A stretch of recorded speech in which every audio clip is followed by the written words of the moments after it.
Welcome back, folks, to more Shadowrun Returns. It's a rainy day. Seems like it's always raining in the Shadowrun world. So check out some of the details here. We got this fuselage here from a jumbo jet. We got a little mini prop plane over here. Pretty cool. You can see some of the damage, the wires hanging out. Some graffiti on this crate. This guy's got his clothes out to dry, but he's not doing a very good job of drying them. I'd be inside my tent.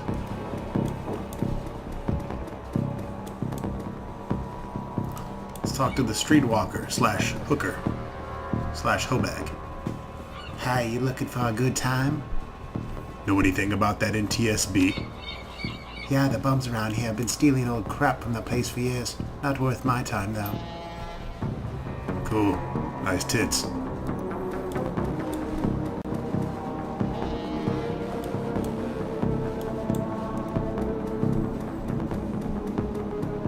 Halt.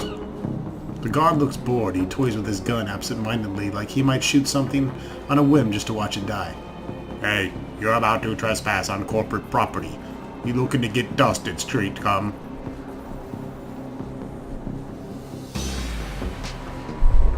I'm working with Lone Star on the crime scene investigation in the NTSB warehouse. Sure you are. And I'm Lofweir, the King of Dragons. Beat it.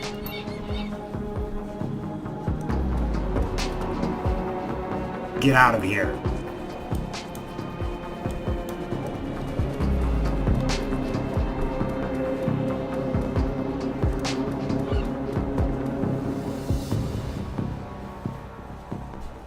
Hey, looking for a good time? Not me, a friend of mine. I need you to have some fun with the guard by the fence around the corner. Alright, $20. You a 5-minute distraction. Then I've got to get back to work and earn some real million. Yeah, sure you do.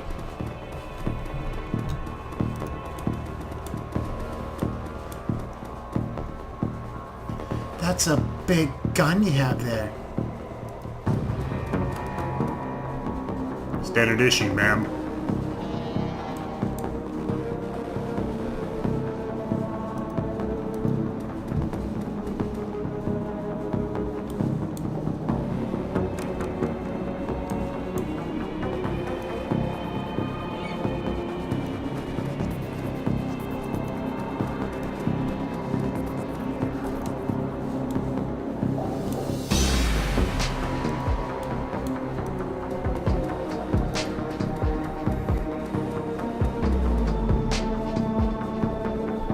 Yeah, that's mine!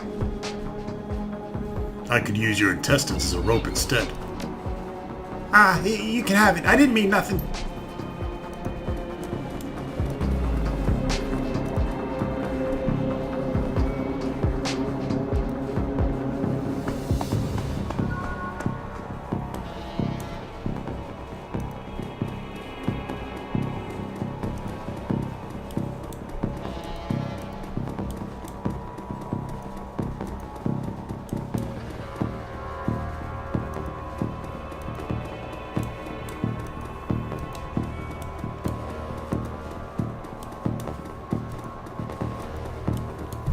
Goodies. Let's search for some goodies.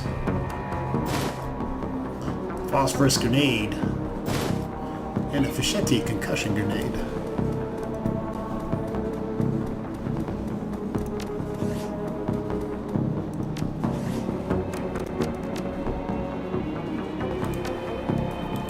Now, why can't I send it to stash from here? Or can I?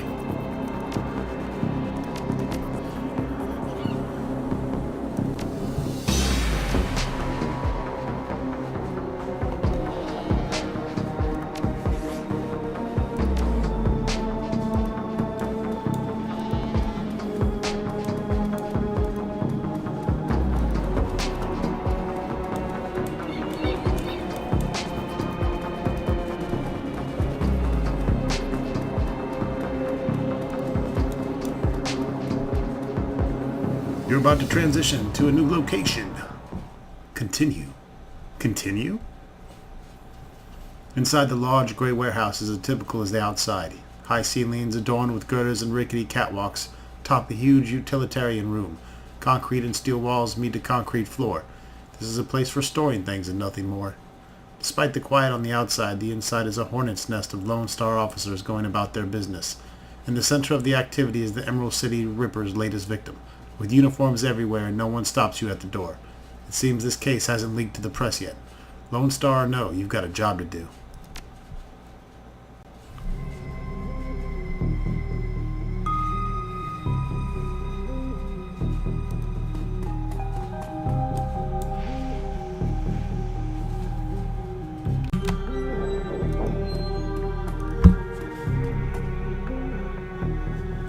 Took your sweet time, didn't you? I'm a busy man. Who's the corpse? Just a corpse. The one that's not gonna do anything for my career. I can tell you that. I left the computer on in the office over there if you want to see for yourself. The victim worked here at the NTSB warehouse as a black box researcher. NTSB? The National Transportation Safety Board. This warehouse is used to go over the records from plane crashes to try to determine what happened. The Vic was in charge of the highest priority investigation at the moment. We've gone through the victim's computer, and in case the notes indicate he was selling secrets. Idiot kept records. That'll get you killed quick. It did. Some runners like you probably offed him to cover up his courtmaster's involvement. Tried to make it look like a Ripper killing. Here's the office key. Check it out for yourself if you want. Oh, Dresden! This is like a regular fucking colonel's bequest. Brownstock, surprised to see you here. Let me guess, Officer Guard tipped you off. Suppose you must have made an impression on him at the market yesterday. Oh, your cred stick did, at any rate. Anyway, surprise! We got another Ripper victim on our hands. So what's the story with this one? The victim's male, mixed Native American, decent age, 38. Based on the condition of the body, it looks like he was killed around 2 in the fucking morning. Cause of death, unknown. Several internal organs were removed from the body after death, quite gruesomely. I'm not sure if the killer even knew what they wanted before they started cutting. Not much else to tell you, really. He does have a lot of pre-existing scar tissue, so he probably had a major surgery at some point in recent history. Unfortunately, with the organs gone, I can't determine the nature of the surgery.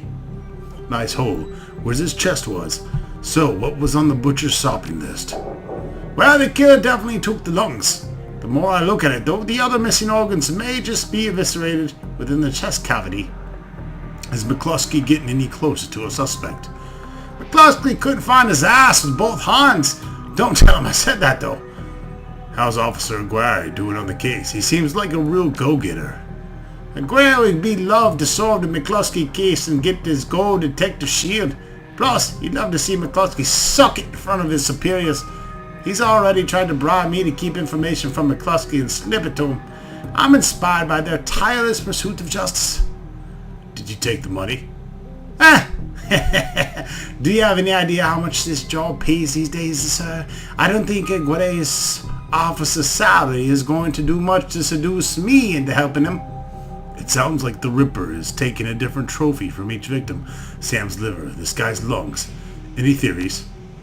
Sorry, I don't do theories. I'm just a scientist who happens to prefer dead people. However, while there's massive damage to the chest cavity, I can see that the victim's lungs were transplants, which is interesting, since another victim's missing heart was also a transplant. Granted, modern medicine has made organ transplants relatively easy, but in an odd coincidence. But as a scientist, it's just that, a coincidence. This is the only third body I've personally examined.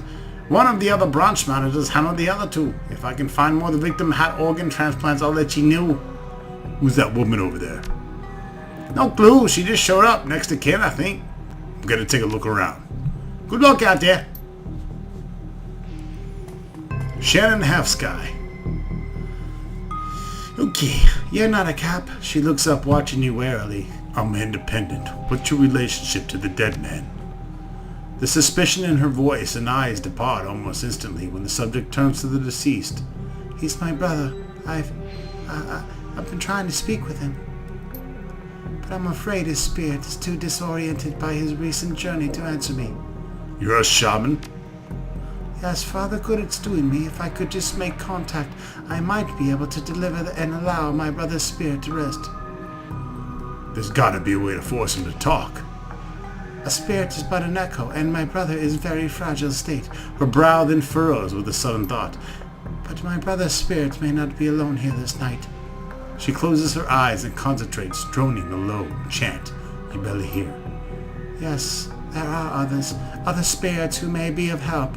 Her features harden in frustration, as if she's searching for something that remains elusive. Sighing, she opens her eyes and fixes you with a stare. But I can't do it alone. What do you need? This warehouse contains the spirits of plane crash victims trapped between worlds. They wish to help. They wish to be heard, and I think they have something to say about my brother's murder. Lone Star won't let me in here, but you seem to have the run of the place. If you can find personal items that belong to the victims, I believe I can summon a spirit to speak with us. I need at least 2 such objects. Can you find them for me? I'll do what I can.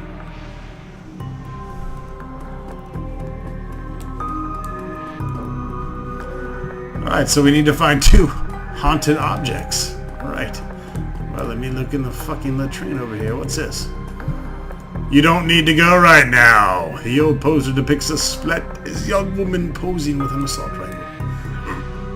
Fuck. I just got back from the bar, folks. Excuse me. I might hiccup once or twice.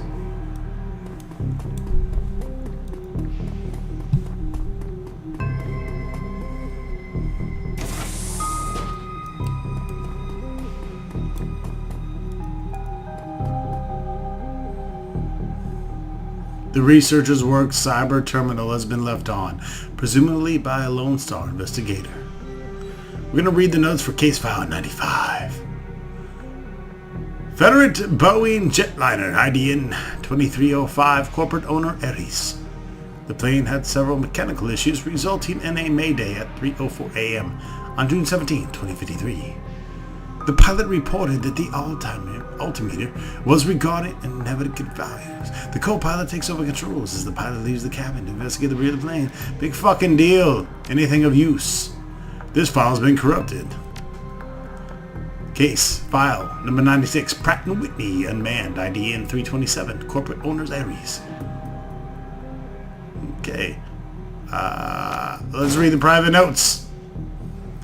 The notes that appear on screen pertain to NTSB case file number 96, the crash of Ares jetliner near the UCAS and Sioux Nation Boiner. The crash is reportedly the result of equipment failure. Reading further into the investigator's notes, however, you find substantial evidence linking the crash to an experimental Renraku research initiative. This information could be worth a great deal to the right buyer. You'll download the researcher's note to your PDA.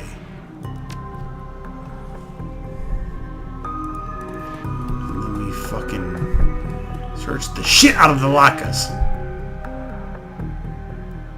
This appears to be the victim's locker. The door is slightly ajar. Inside you see several of the dead man's personal items. We're gonna expect his toothbrush. Ooh, the blue toothbrush is still wet from being used. It smells of mint and cigarettes. As you reach for the comb, the hair on the back of your hand stands on end. And when you take it off its little shelf, your heart thumps in your chest. Hard. This must be one of the items the shaman was looking for. You pocket the comb.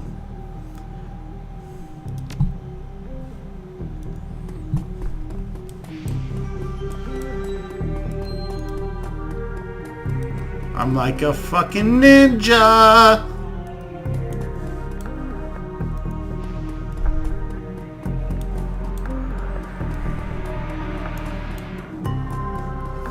So there is a super amount of linearity to this game, let's be honest. But it's cool. It drives the main storyline. It's not, you know, I mean, in a day and age of 2013 when all games are fucking linear, more or less. I'm not expecting Skyrim.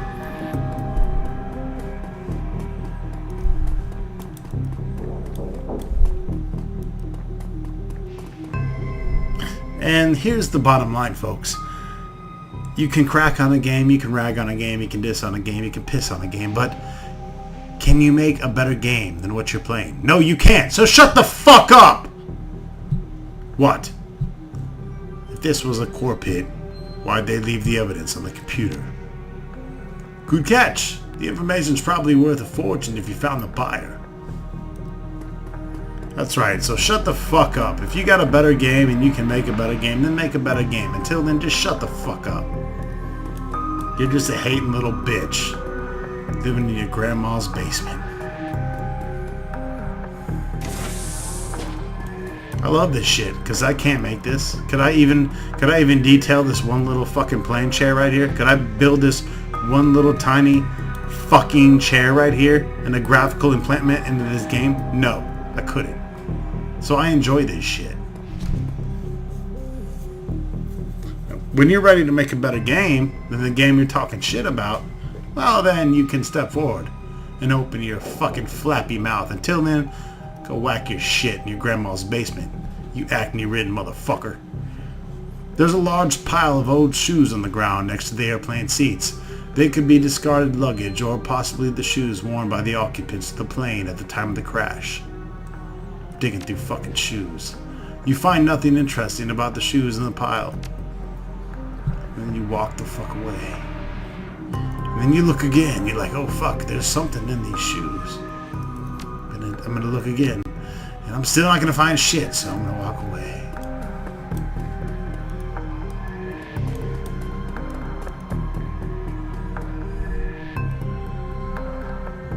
It's hard to say whether this heap of items and refuse recovered from the plane crash or simply trash that hasn't been taken out yet. We're digging through it. A sticky substance of some sort seems to have seeped through the trash pile. Your hands are quickly covered with shit. After searching for a minute, you unearth a handful of interesting items. The earrings are made out of burnished steel formed into the shape of a small salmon. An intense primal fear washes over as you touch its surface. This must be one of the items the shaman was looking for. The dented tin lunchbox has seen better days. You can barely make out the face of a grinning troll on the front. Surprisingly, the cred stick is still functional. You slot it into your PDA, and 200 new yen is added into your account. Alright, so we got the two haunted objects. If you will, haunted.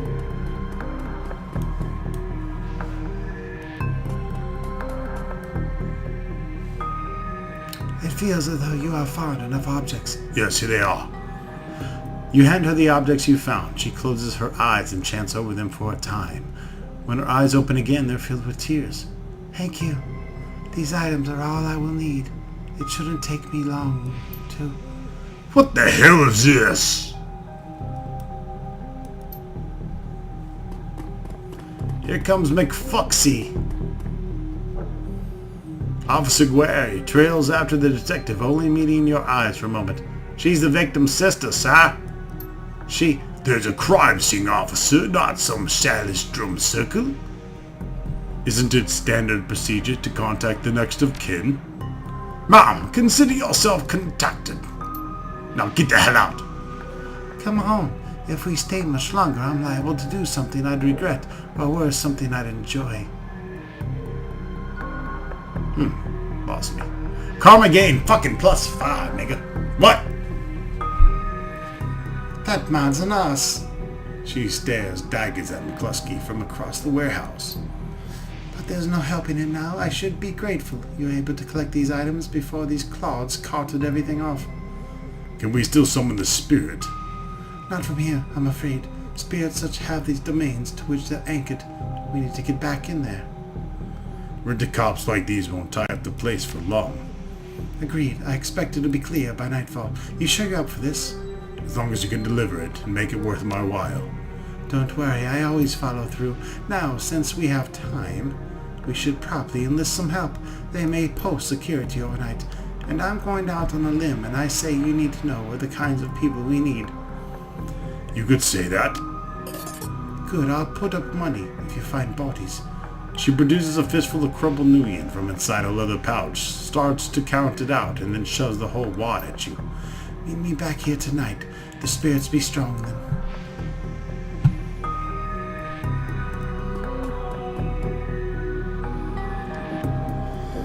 As you start to leave the warehouse, your calming chirps and the face of Coyote pops on the screen. Wait, Runstuck. You in the middle of something? Just getting jerked around by Lone Star. Same old shit. I hear you. Her jaw sets. I don't know if I ever told you this, but I was born in Royale. PTL pushers like Stevie J ran the squats, ran my world when I was growing up. Sounds nasty. Her brow furrows. It was for all kinds of reasons. I have a cousin Gino who's been missing for months. He hit the Sproul about a year ago and immediately fell in with some tweakers. Bad guys. They hooked up on the high amp dream chips and started using him for all sorts of shit. I tried to help him, but he pushed me away, and he disappeared. I've been shooting up BTL labs ever since trying to find him. You're on a crusade. Maybe. That's what Mrs. Kuboto calls it. Her face lightens up. She's running hot. Has a serious edge. I know exactly where he is this time. Got an old friend who eyeballed him for herself. I'm on my way. Paco's with me, but we could use another hand. You in? I need you right now. On my way. I knew you'd come. I sent you the address. See you soon. The cluster of dilapidated buildings where Coyote told you to meet her appears to be the remnants of public housing project. The buildings look like a cesspool filled with human debris. You find her standing with Paco on a street corner, eyeing the roofs, the doorways, the windows. Despite his attempts to engage her, Coyote barely says a word as the three of you weave your way through the tenements. She walks purposely through her new cyber hand, flexing open and closed with each step. It's unclear whether the action is voluntary or not. You circle around the back of the building and Coyote jumps up, grabs the bottom rung of the fire escape ladder, and pulls it down. Without a signal, she starts her climb toward the roof. Paco looks at you worriedly and starts up the ladder. Thanks for meeting us, Ronstock. I owe you one. No sweat. I figured you could use the backup. Yeah, you never know what sort of firepower to accept in one of these BTL squads. She brightens. Oh, hey. I got good news for you. You know Sam's sister, Jessica? One of my contacts found her for me while you were away here. I called her and asked her to meet you at the Union later today. Hope that helps. Good job. Thanks. She looks at you, her scarred face soft. Least I can do. Alright, let's get this done. My cousin Gino should be in one of the squads past the door up ahead. I hear there's a whole lab set up here. From my experience, there's usually a lookout watching for cops outside a guard inside the door. Like I said, don't know how much firepower to expect, but these guys are nasty, so stay on guard. I just want to get in, grab Gino, and get out. Right behind you, babe. Let's do this.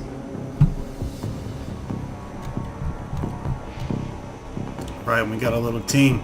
Paco and Coyote. And 11 motherfucking Karma. Oh, yeah.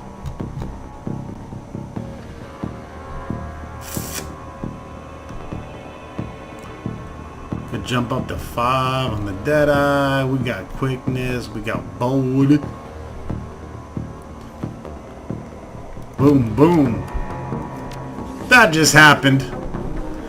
Body and quickness.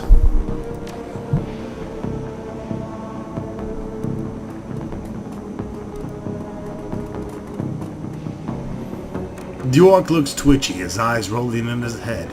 He scans the three of you, looks past to see if there are others, licks his lips and nods throughout as if he's going through some internal checklist. Hoi hoi, how you doing? Good day for a trip, ain't it? She leans in and whispers in your ear. This guy's a clocker. Trades work for time chips. Part salesman, part lookout. Probably has a signal device for the guys inside. You wanna go on a ride? You sell BTLs, right? He grins, a lopsided grin. Oh yeah, chumma, oh yeah, better than life. Definitely better dream chips, mine better stem sim. SimSense without peak limits, high octane intensity. What kind of rides can I go on? We got it all of it. We got it all, yeah, what you wanna do? You wanna do some crime? You wanna be bad? You wanna hook up Don't roll that way. Want to be a hero? Be a hero. We got fairy tale, direct chummers, love, you name it. And you can slag and frag to your heart's content. That's the real thing, right? Slagging and fragging. Don't matter what the trip's as long as there's slagging involved, right? Coyote's eyes are hard, her pupils tight, little pinpricks of hate. You do snuff, don't you? The clocker looks around, more nervous now. Hey, maybe you're for the right price. You can feel it. What it's like to die. What it's like to kill. How does this place operate? How do I get in? That's the best part. The best part! It's a lab. They test new shit here, the hottest dreck. You can place a special order and then make it happen.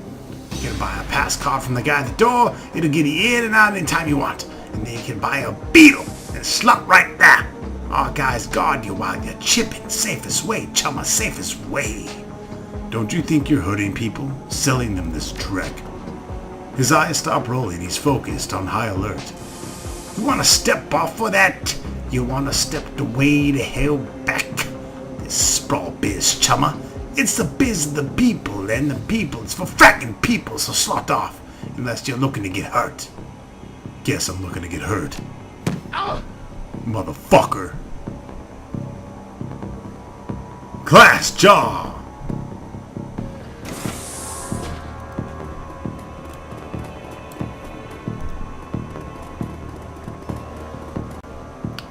Charlie and concerned woman.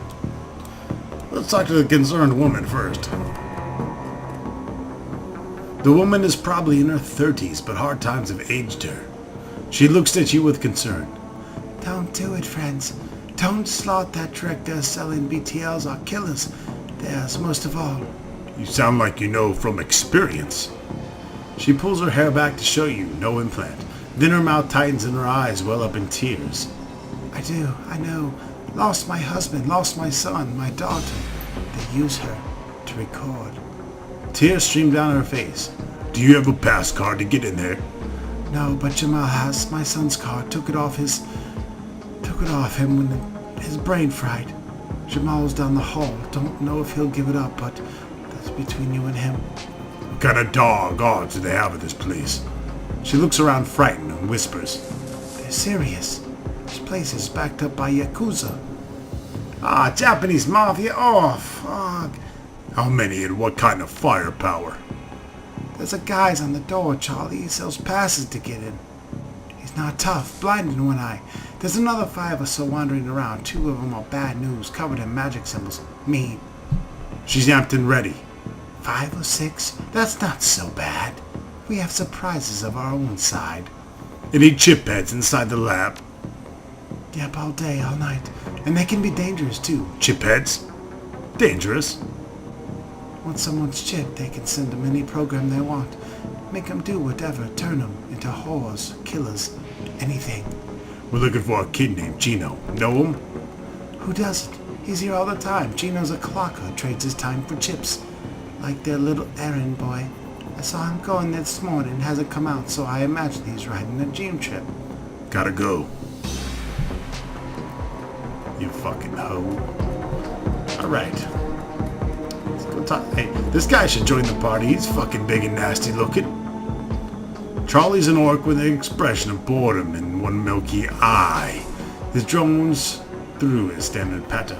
Need a pass? 50 nuyen each. 150 nuyen for the lot of ya. Let you come out, go with you please. You can chip in there and we'll keep you safe while you ride. BTL chips are separate cost. Last about 3 hours prices. Sucker punch him in the blind eye. Boom, motherfucker! Oh, we might have caused a disturbance.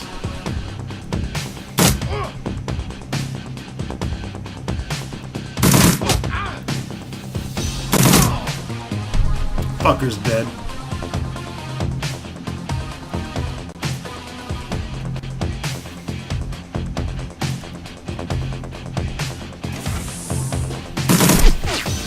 Oh shit. Who caused an issue?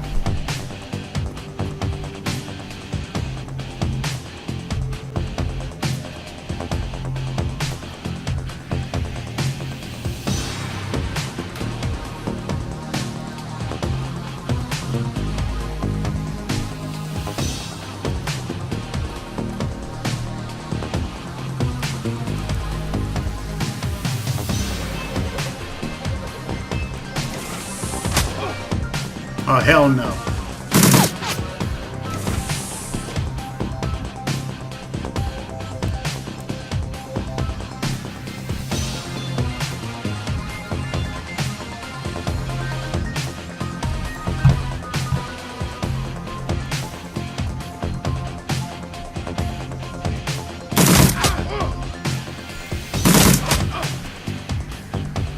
This motherfucker's got some hit points.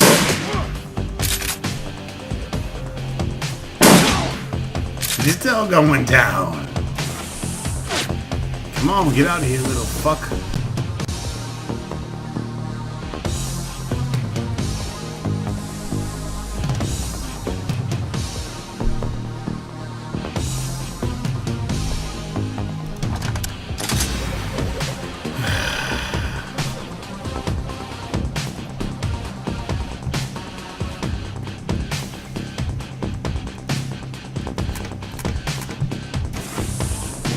There you go. You just fucking died. Okay, well, I just went and picked up an item in the middle of a battle. That's great. You pick up the worn and mangled notebook. It smells of sweat and alcohol and fucking retardation.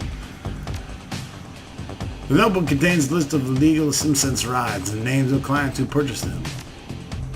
The Better Than Life ride runs the gamut of fantasies like I can fly to real-life recordings such as Bomb Killer. The list of rides doesn't seem to have much value. Upon further examination, the client list is more than a simple list of names. It also contains private information about some of the more well-to-do or connected clientele.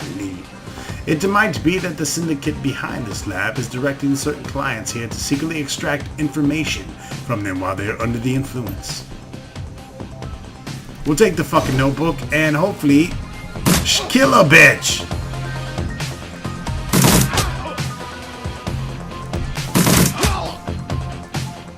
Christ. Don't just fucking search objectives while people are running around trying to kill you.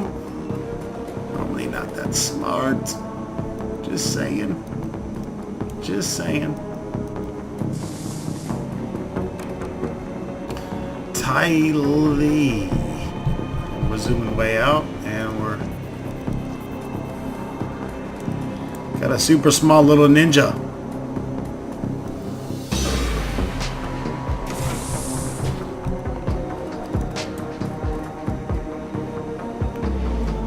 Cockroach running around.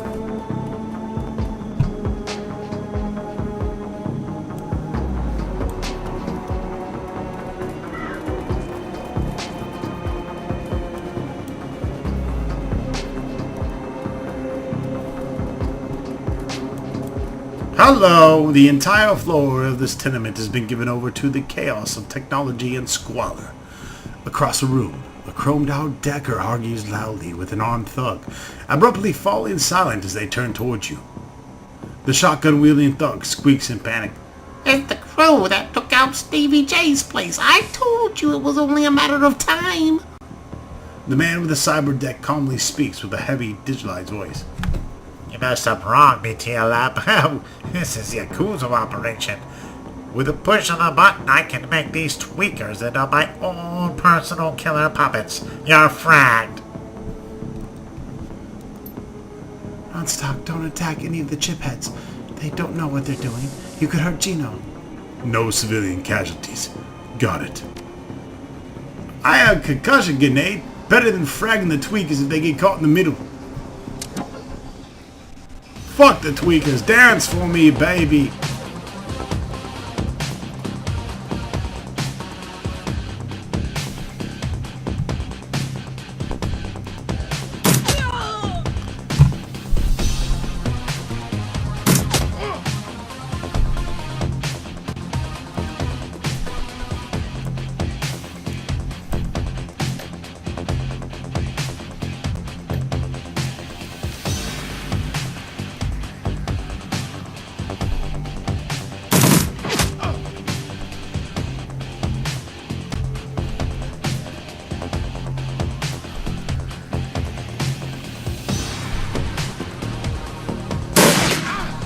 Holy shit, fuck!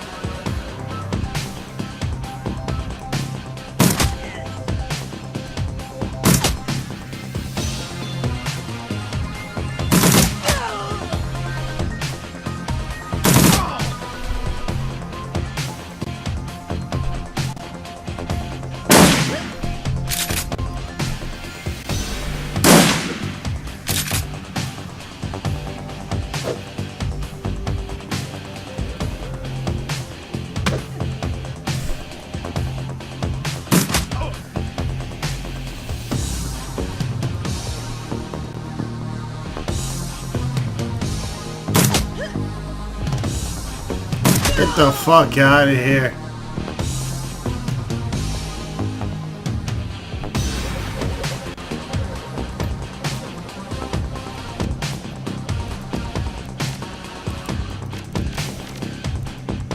I don't know the fuck to use this shit.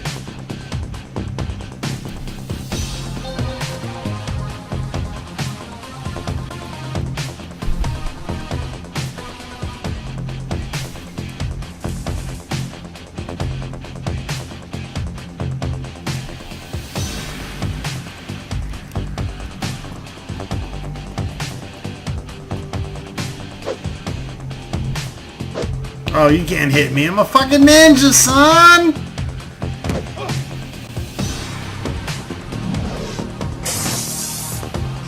Oh, and he missed.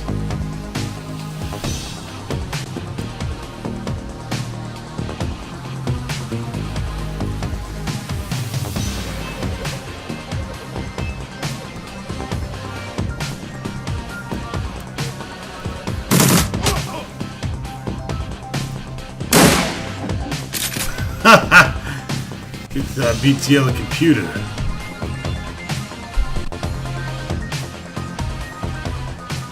Forcibly in the puppet BTLs. Alright, the chip heads are attacking us. Oh shit. Guess what? I'm sick with the AK, son.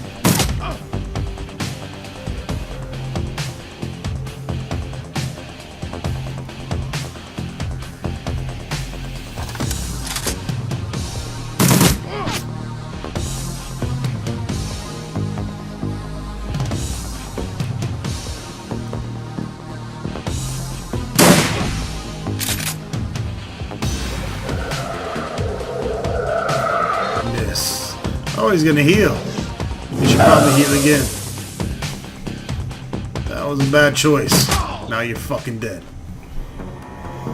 Gino! Gino!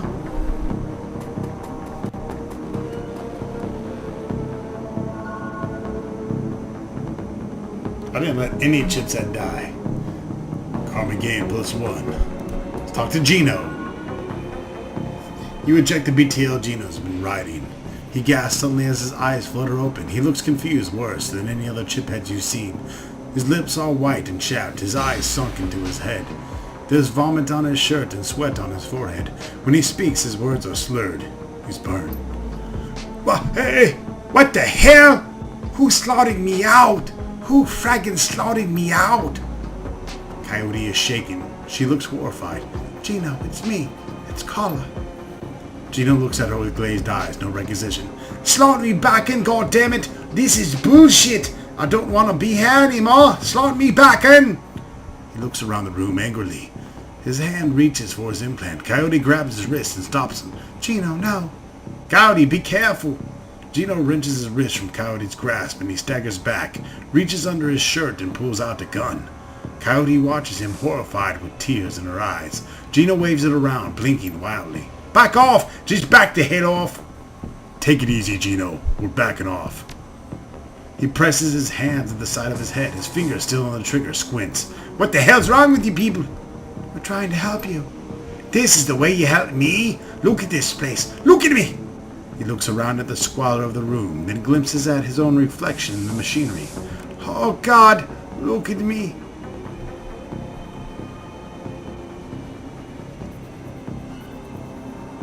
There are drugs that can help you, Gino. We can go slow. He looks at Coyote, looks at you. Well, we'll go slow. He drops the gun and Paco quickly scoops it up. Coyote grabs him furiously. He slumps into her arms and she rocks with him for a long time, her head buried in her shoulder. When she looks up, she locks eyes with you, the deepest gratitude reflecting on her face. We're down here. I'm done. I don't need to step foot in one of these places ever again.